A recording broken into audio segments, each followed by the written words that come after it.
Indian നിയമം അനുസരിച്ചാണെങ്കിൽ ഒരു വിദ്യാർത്ഥിയെയും ശാരീരികമായോ മാനസികമായോ ശിക്ഷിക്കാൻ അധ്യാപകർക്ക് അവകാശമില്ല. ഇത് പൂർണ്ണമായും നിയമവിരുദ്ധമാണ്. ഇതുമായി ബന്ധപ്പെട്ട പ്രധാന നിയമങ്ങൾ ഇനി പറയുന്നവയാണ്. വിദ്യാഭ്യാസ അവകാശ നിയമം 2009, വിദ്യാഭ്യാസ അവകാശ നിയമത്തിലെ സെക്ഷൻ 17 ഇത് വ്യക്തമായി ഈ കാര്യങ്ങളെ നിരോധിക്കുകയാണ്. സെക്ഷൻ 17 പറയുന്നത് ഒരു കുട്ടിയെയും ശാരീരിക ശിക്ഷയ്ക്കോ മാനസിക പീഡനത്തിനോ വിധേയമാക്കാൻ പാടില്ല എന്നുള്ളതാണ്.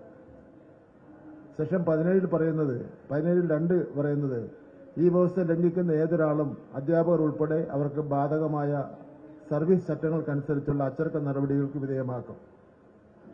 ബാലനീതി നിയമം ജുവനൈൽ ജസ്റ്റിസ് ആക്ട് 2015 ഈ നിയമം കുട്ടികൾക്കെതിരായ അതിക്രമങ്ങളെ കൂടുതൽ ഗൌരവത്തോടെയാണ് കാണുന്നത്. സെക്ഷൻ 75 കുട്ടികളോടുള്ള ക്രൂരത ഒരു കുട്ടിയുടെ സംരക്ഷണ ചുമതലയുള്ള ഏതൊരാളും അത് അധ്യാപകനോ രക്ഷിതാവോ ഹോസ്റ്റൽ വാർഡനോ ആകാം കുട്ടിയെ മനഃപൂർവ്വം ശാരീരികമായോ മാനസികമായോ ഉപദ്രവിക്കുകയോ അവഗണിക്കുകയോ ചെയ്താൽ അത് ഈ നിയമപ്രകാരം ഗുരുതരമായ കുറ്റമാണ്. കുട്ടികളെ ശിക്ഷിക്കുന്നത് നിയമവിരുദ്ധം മാത്രമല്ല, അത് അവരുടെ മാനസികവും വൈകാരികവുമായ വളർച്ചയെ ദോഷകരമായി ബാധിക്കുന്ന ഒന്നാണ്. ശിക്ഷയ്ക്ക് പകരം കുട്ടികളെ കാര്യങ്ങൾ പറഞ്ഞ് മനസ്സിലാക്കുന്ന പോസിറ്റീവ് ഡിസിപ്ലിൻ രീതികൾ അവലംബിക്കുകയാണ് നിയമവും വിദ്യാഭ്യാസ വിദഗ്ധരും നിർദ്ദേശിച്ചിട്ടുള്ളത്. കുട്ടികളെ ഈ നിയമങ്ങളുടെ അടിസ്ഥാനത്തിൽ കുട്ടികളെ ചൂരൽ പ്രയോഗം നടത്തിയല്ല നന്നാക്കേണ്ടത്.